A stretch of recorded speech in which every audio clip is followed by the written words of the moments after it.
मेरा नाम काजल है और मेरी शादी को 6 साल हो चुके हैं, लेकिन मेरे अभी तक कोई बच्चा नहीं हुआ था। मेरे पति मेरी शादी के 2 साल बाद में ही ईरान में नौकरी करने के लिए चले गए थे और आज तक वापस नहीं आए थे।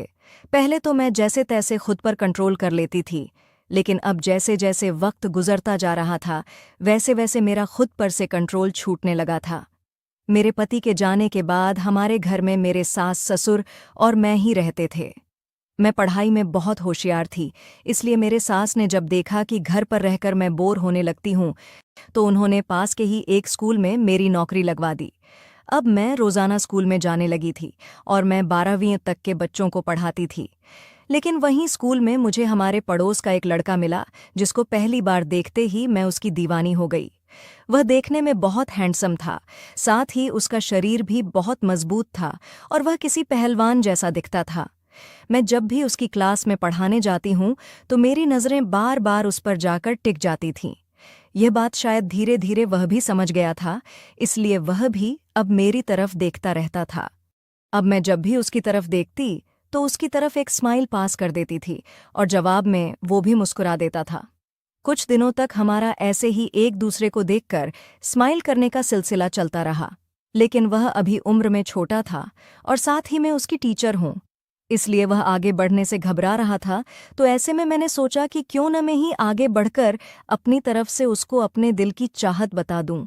लेकिन मैं चाहकर भी ऐसा नहीं कर पा रही थी, क्योंकि स्कूल में मुझे वो अकेला मिल नहीं रहा था और सभी के सामने मैं उसको अपने दिल की चाहत नहीं बता सकती।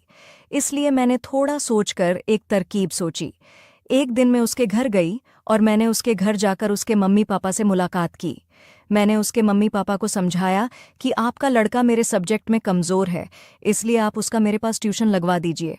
उस लड़के का नाम राहुल है।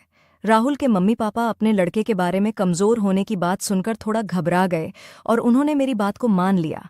अगले दिन शाम को जब मेरे सास ससुर मंदिर गए हुए थे, तब मैंने उसके मम्मी पापा को कॉल किया और उनके लड़के को मेरे पास भेजने के लिए बोला। कुछ ही देर में राहुल मेरे पास मेरे घर आ गया। मेरे सास ससुर मंदिर गए थे और रात को लौटने वाले थे, इसलिए उस दिन मैं घर पर अकेली थी। राहुल के आते ही मैं उसे अपने कमरे में ले गई और 2 घंटे तक उसको पढ़ाती रही। फिर जब उसका वापस घर जाने का समय हुआ तो मैंने उसे अपने दिल की चाहत बता दी। उसने भी एक ही पल में मुझे हाँ बोल दिया।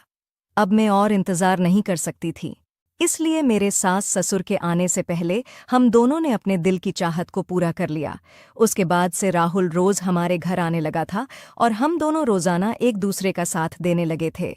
ये सिलसिला 2 साल तक चलता रहा। तो